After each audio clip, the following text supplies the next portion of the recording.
ఇవన్నీ అంటే ఇది ఇప్పుడు ఇప్పుడు లేటెస్ట్గా మీరు కూడా మొన్న ఆఫ్ రికార్డ్ చాలా విషయాలు మీరు మాట్లాడినప్పుడు ఎక్స్ప్లెయిన్ చేసి చెప్పారు సార్.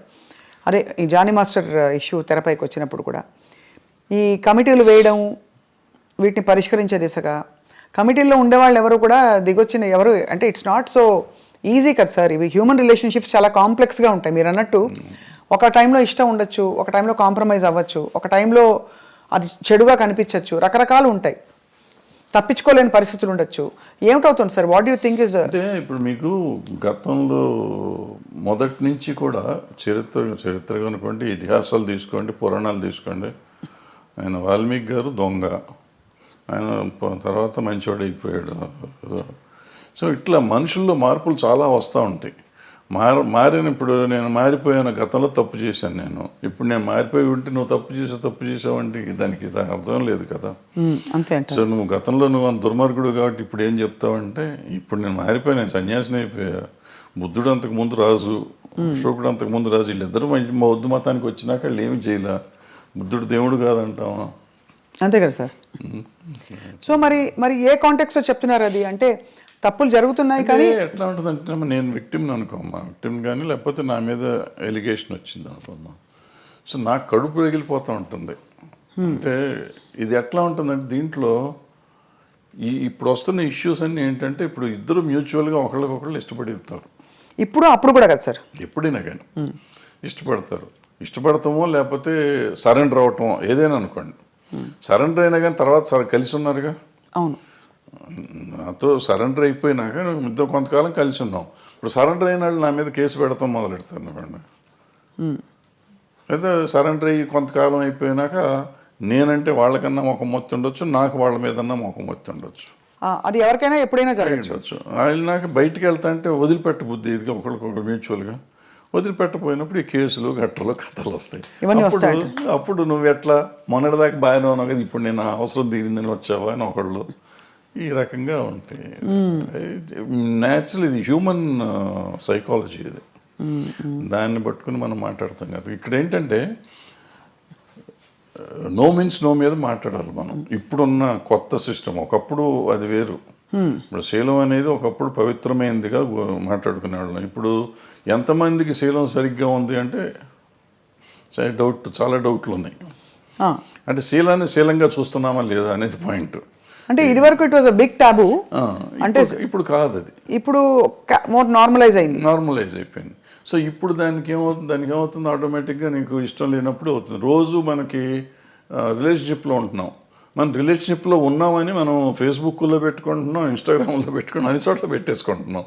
నెక్స్ట్ డే ఇప్పుడు బ్రేకప్ అయిపోయామని మనం పెట్టుకుంటున్నాం.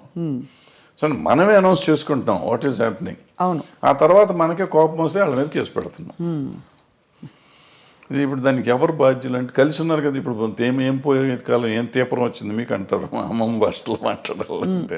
తీపరం లేదు, తాపరం లేదు. ఇది ఏంటంటే నాకు ఇష్టం లేదు, నువ్వు రావద్దని రావకూడదు, అంతే, సింపుల్. సో అక్కడ నుంచి ఆ వైరం వల్ల వచ్చే కేసులు అంటారు ఇది.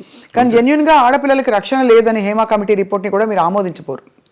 ఎందుకు డెఫినెట్గా ఉందమ్మా, డెఫినెట్. ఇప్పుడు ఒక అమ్మాయి వచ్చింది పాపం, ఎవరో ఒక అమ్మాయి ఆశగా సినిమాల్లోకి చేద్దామని వచ్చింది. వచ్చిన అమ్మాయిని నువ్వు నాకు ఏదన్నా ఇది ఇస్తేనే నేను ఉద్యోగం ఇస్తాను, వేషం కానీ పని కానీ ఇస్తాను అనేది దుర్మార్గమే కదా. హేమ కమిటీ రిపోర్ట్లో కానీ ఎక్కడైనా కానీ ఈవెన్ పాక్సో దీంట్లో కానీ అదే చెప్తాను. నువ్వు అడగటం కూడా తప్పు. అడిగినాక లొంగి నువ్వు ఆ అమ్మాయికి పని ఇచ్చేసినా కూడా, ఎదురు పని ఇచ్చేసినా కూడా లొంగ తీసుకోవటం తప్పే. కాబట్టి ఏ రోజు తెలిసినా కానీ నా మీద నేను శిక్షార్హుడిని. ఏమంటే మ్యూచువల్గా కలిసి ఉన్నాం కదా, నీకేంటి అని మనం అడగటానికి లేదు. ఇంకా కలిసి ఉన్నా కానీ నువ్వు లొంగ తీసుకున్నావు కదా. అవును, ఇప్పుడు మరి జానీ మాస్టర్ ఇష్యూలో ఏమై ఉంటుంది సార్?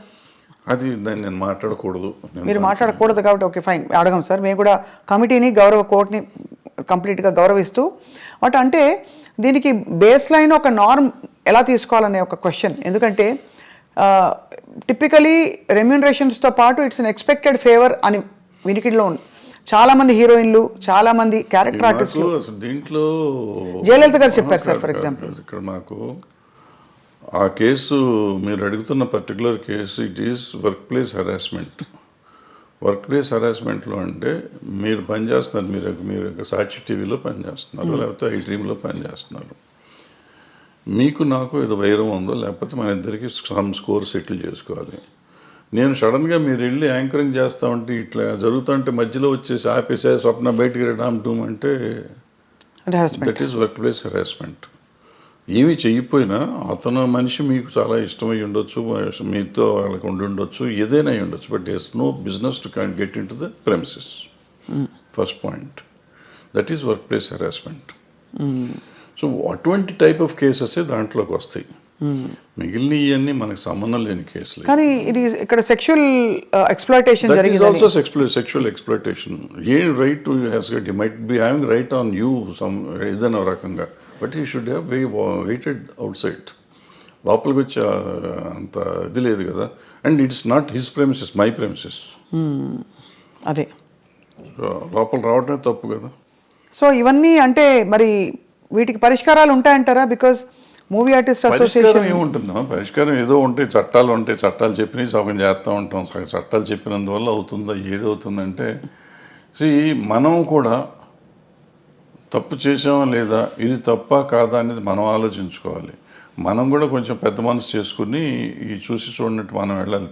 జరుగుతూ ఉంటాయి తప్పులు, నాతో జరుగుతాయి, మీతో జరుగుతాయి, ప్రతి మనిషితో జరుగుతాయి తప్పులు. ఆ తప్పుని మనం దాన్ని ఇంకొంచెం అల్లరి చేసుకుంటానికి ట్రై చేయకుండా దాన్ని సరిగ్గా పరిష్కరించుకుంటే ఈజీగా సాల్వ్ అయిపోతుంది. అసలు ఇష్యూ ఏముంది, ఎవరి పనులు చేసుకుంటున్నప్పుడు ఇష్యూస్ ఏముంటాయి ఇక్కడ? అది కరెక్టే కదా సార్ అది. కానీ okay, final question on this topic sir. వాతావరణం చాలామంది ఇప్పుడు క్యారెక్టర్ ఆర్టిస్టులు బయటకు వచ్చి ఇంటర్వ్యూలు ఇచ్చిన సందర్భాల్లో చెప్పారు, పలానా టైంలో నేను లొంగిపోవాల్సి వచ్చింది, నాకు ఆప్షన్ లేకపోయింది, రాత్రి 2 గంటలకి నా డోర్ వచ్చి కొట్టేవారు తాగేసి. మరి ఇవన్నీ ఏమిటంటే వీటిని ఏ పరిధిలో చూడాలి, ఏ కోణం నుంచి చూడాలి? ఇవి ఇంటర్వ్యూ అంటే ఇవేదో ప్రైవేట్గా చెప్పినవి కాదు సార్, బహిర్గతంగా చెప్పారు. ఇప్పుడు ప్రాబ్లం ఏంటంటే ఇక్కడ మన సమాజం ఫస్ట్ అసలు ఆడపిల్ల అంటేనే లోకువ, బయట కూడా సమాజంలో జనరల్గా సినిమాల్లో ఉన్నాడంటే అసలు మరీ లోకువ, అంటే వాళ్ళకి ఏదో taken for granted. Correct, taken for granted. So ఎవళ్ళైనా ఏదైనా చేయొచ్చు. అండ్ ఈ సినిమాల్లో నిజాలెన్నో అబద్ధాలెన్నో మనకేమీ తెలియదు, కానీ ప్రతి వాళ్ళకి ఒక ట్యాగ్ పెట్టేసి ఉంటుంది. ఈ అమ్మాయి ఆ అబ్బాయితో ఉంది, ఆ అబ్బాయి ఆ అమ్మాయితో ఉన్నాడు, సంథింగ్ ఉంటుంది. అవును. ఈ ఇంటాక్సికేషన్ స్టేజ్ వస్తుంది. నైట్ తలుపులు కొట్టే వాళ్ళంతా మందు కొట్టినాక వస్తారు. వాళ్ళకి నాకు దొరకలేదు, వాళ్ళకి ఈ టైప్లో ఉంటారు వీళ్ళంతా. దీని మీద ఈడే తలుపు కొట్టి ఆడి దగ్గరికి వెళ్ళా, నా దగ్గర రావా, ఈ టైప్లో ఉంటారు. ఇవన్నీ ఇటువంటి అంటే ఊరికి చెప్పు, దీని మీద కాదు, బట్ అటువంటి జరుగుతానికి అవకాశాలు ఉంటాయి. రైట్. కానీ చాలా గొప్పగా గౌరవం నిలుపుకుని అద్భుతమైన సినిమాలు, అంటే నిజంగా కళాఖండాలు సృష్టించిన గ్రూప్స్, టీమ్స్, టెక్నీషియన్స్ ఎంతమంది ఉన్నారు సార్, చాలా గొప్పవాళ్ళు ఉన్నారు. అన్ఫార్చునేట్లీ వీటి గురించి ఎక్కువ మాట్లాడతాం కానీ మనం. అద్భుతం. ఇప్పుడు ప్రతి మనిషికి వీక్నెస్ ఉంటుందమ్మా, రకరకాల వీక్నెస్ ఉంటుంది. ఆ వీక్నెస్ ఏదైనా అయ్యి ఉండొచ్చు, అమ్మాయి అయ్యి ఉండొచ్చు, కులం అయ్యి ఉండొచ్చు, మతం అయ్యి ఉండొచ్చు, ఇంకోటి అయ్యి ఉండొచ్చు. సో ఆ వీక్నెస్ని గురించి మనం మాట్లాడితే ఎప్పుడు మంచిని గురించి కూడా మాట్లాడవచ్చు కదా. తప్పకుండా. మంచిని గురించి మాట్లాడితే ఇప్పుడు ఈ అమ్మాయిల వీక్నెస్ని గురించే మాట్లాడితే ఇవాళ సమాజంలో ఎంతమంది నిలబడతారు? పొలిటీషియన్స్ని తీసుకోండి, సినిమా యాక్టర్లను తీసుకోండి, ఈవెన్ బయట సమాజంలో తీసుకోండి, సాఫ్ట్వేర్లో తీసుకోండి, మీడియాలో తీసుకోండి, ఎక్కడన్నా తీసుకోండి, స్త్రీయే మూల కారణం అంటారు. ఇప్పుడు నేను ఇది ఉంది కదా, ఈ కేసు ఉంది కదా, ఇది మన ఐసీఎల్ని పెట్టిన కోర్టు, అదే పాష్ రూల్స్ ప్రకారం తీసుకుంటే ఈ చెప్పిన ఏ సెక్టర్లో అయినా మగవాళ్ళు ఉంటారా? ఉండరు. కొంతమంది బహిరంగంగా బయటకు వచ్చేవి, కొంతమంది రాకుండా, దాని ఇప్పుడు నువ్వు మా ఇందాక వచ్చి నీ షేక్ హ్యాండ్ ఇస్తే కూడా తప్పే, నీ చెయ్యి నా చేతికి తగిలితే తప్పే, according to posh act. Bad touch good touch అంటారు. నువ్వు బ్యాడ్ టచ్గా ఫీల్ అయ్యావు, నేను గుడ్ టచ్ నీకు ఇచ్చింది, అలా కూడా పడతారు సార్ కేసులు. బ్యాడ్ టచ్ గుడ్ టచ్ అవుతుంది కదా, ఉంది. బట్ అంటే దానికి ఒక సమంజసమైన పరిధి నిజంగా ఉండొచ్చు. నీకు నువ్వు ఫీల్ అయ్యి ఉండొచ్చు, నేను ఫీల్ అయ్యి ఉండకపోవచ్చు, నువ్వు ఫీల్ అయ్యి ఉండొచ్చు. నువ్వు ఫీల్ అయితే కేసేగా. అది మొత్తానికైతే క్లిష్ట పరిస్థితుల్లో అలా అదే మామూలుగా వస్తున్నావు నేను చనువుగా ఫాదర్లీ ఫీలింగ్తో స్వప్న బలి చేసావని ఒక దెబ్బేసి అనుకో అమ్మాయిని ముట్టుకున్నావు కొంపమని కింద అయిపోయాను నువ్వు కేసు పెడితే నేను అయిపోయాను. సో అందుకే చాలా అతి జాగ్రత్తగా ఉండవలసిన టైం, చాలా జాగ్రత్తగా ఉండాల్సిన పరిస్థితులు వచ్చినాయి. ఇప్పుడైతే మాత్రం ఈ as long as this posh case is been this act ఉన్నంత కాలం అతి జాగ్రత్తగా ఉండకపోతే కొంపలు మునుగుతాయి. అండ్ ఇప్పుడు సోషల్ మీడియా వచ్చాక అసలు క్షణాల్లో అన్ని వైరల్ తర్వాత ఇంకా చాలా జాగ్రత్తగా ఉండాలి. అంటే డెఫినెట్గా ఇవన్నిటి వల్ల కొంత మార్పు వస్తుంది. 100% పోతుందా అంటే నేను అంత ఈజీ కాదు. ఎందుకంటే ఆడపిల్లలు కూడా కొంచెం స్ట్రాంగ్ అవ్వాలంటే ఉన్నారమ్మా, చాలా స్ట్రాంగ్ ఉన్నారు ఆడపిల్లలు, అంత ఈజీగా ఏం లేరు. కొంతమందికి సర్వేల కోసం లొంగేవాళ్ళు ఉంటారు. సర్వేల కోసం నేను ఏదైనా అచీవ్ చేయాలి, ఎలాగైనా అచీవ్ చేయాలనుకునే వాళ్ళు కొంతమంది, ఏమీ చేయకుండా నేను అచీవ్ ఎందుకు చేయలేను, నా టాలెంట్తో నేను ఎందుకు అచీవ్ చేయలేను చేసిన వాళ్ళు ఉన్నారు, చేస్తున్నారు కూడా. ఆ రకంగానే అచీవ్ చేస్తారు, ఈ రకంగానే అచీవ్ చేస్తారు. ఎవళ్ళు రైట్ ఎవళ్ళు తప్పు అంటే tell me one name sir who you have great respect for, అంటే ఇన్ దిస్ రిగార్డ్ వాళ్ళ కష్టపడి పైకి వచ్చారు. అంటే నేను క్యారెక్టర్ పర్స్పెక్టివ్ నుంచి చెప్పట్లేదు సార్, జస్ట్ ఏ విధమైన కంపల్షన్స్కి లొంగాల్సిన అవసరం లేకుండా పైకి వచ్చిన నటీమణులు మీరు చాలా గౌరవించేవాళ్ళు. మీకు వాణిశ్రీ గారు ఎక్కడి వచ్చారు ఆవిడ, ఏంటి ఆవిడ ఎక్కడ జూనియర్ ఆర్టిస్ట్ ఆవిడ, అసలు ఏ రేంజ్కి వెళ్ళారు, అసలు హీరోస్ని కమాండ్ చేశారు, ఇండస్ట్రీనే కమాండ్ చేసే లెవెల్కి వెళ్ళారు. హయ్యెస్ట్ పెయిడ్ ఆర్టిస్ట్ ఆవిడ. సింపుల్, ఆవిడ అంతకంటే గొప్పవాళ్ళు ఎవరు లేరు మార్కెట్లో. భానుమతి గారు అంటే ఆవిడ వేరే, భానుమతి గారు కమాండ్ చేశారు. జమున్ గారు కూడా మామూలుగా ఇచ్చారు, ఆవిడ కమాండ్ చేశారు. ఆవిడ రామారావు గారు నాగేశ్వరరావు కాదని చెప్పి ఆ రోజుల్లో షీ గుడ్ విత్ స్టాండ్. మనం అనుకుంటాం రామారావు నాగేశ్వరరావు కంటే వేరే లేదు ఆ రోజుల్లో, ఆల్టర్నేటివ్ లేని పరిస్థితుల్లో ఆవిడ నిలబడి మళ్ళీ వాళ్ళిద్దరూ ఆవిడతో కాంప్రమైజ్ అయ్యారు తప్ప ఆవిడ వాళ్ళతో కాంప్రమైజ్ అవ్వలేదు. సో ఎప్పుడు ఇదేం లేదు, అదే ఏదో అయిపోతుంది అదేం లేదు. సౌందర్య గారు చెప్పుకుంటా పోతే ఎవరైనా ఉంటారు, ఎవరికి ఉండే వీక్నెస్ వాళ్ళకు ఉంటుంది. ఆ వీక్నెస్లోని మనకి సంబంధం లేదు, వాళ్ళ పర్సనల్ ఇష్యూస్ అయ్యి. కరెక్ట్ అండి, అంతే సార్. అంతే తప్ప వీళ్ళంతా ఇటు ఉల్లింగిపోయారా ఉన్నారా. వాణిశ్రీ గారు ఏం చేశారు అసలు, ఆవిడ ఏంటి అక్కడ ఎక్కడి నుంచి వచ్చింది.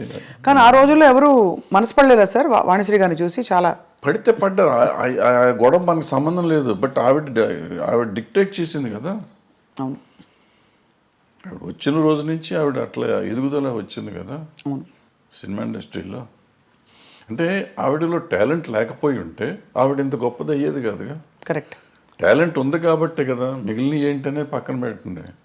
ఆవిడ ఏదో బాగాలేదన్నారు, కళ్ళు బాగాలేదంటారు, అది అంటారు, ఇది అంటారు, ఫైనల్గా ఆవిడే గాడెస్ అయిపోయింది కదా. అవును, అన్ని భాషల్లోనూ, తమిళ్లోనూ, తెలుగులోనూ. ఏం అందం సార్ అసలు, అంటే రంగు తక్కువ అని అప్పుడు అన్న వాళ్ళందరూ ఒక్కసారిగా వాణిశ్రీ చీర కట్టారంటే, వాణిశ్రీ గారి చీర అంటే ఒక ట్రెండ్ సెట్టర్.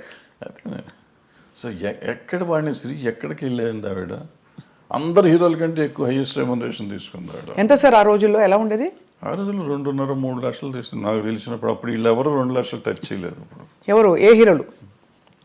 రామారావు గారు, నాగేశ్వరరావు కూడా. రామారావు గారు ఇంకా కాదు, తక్కువ.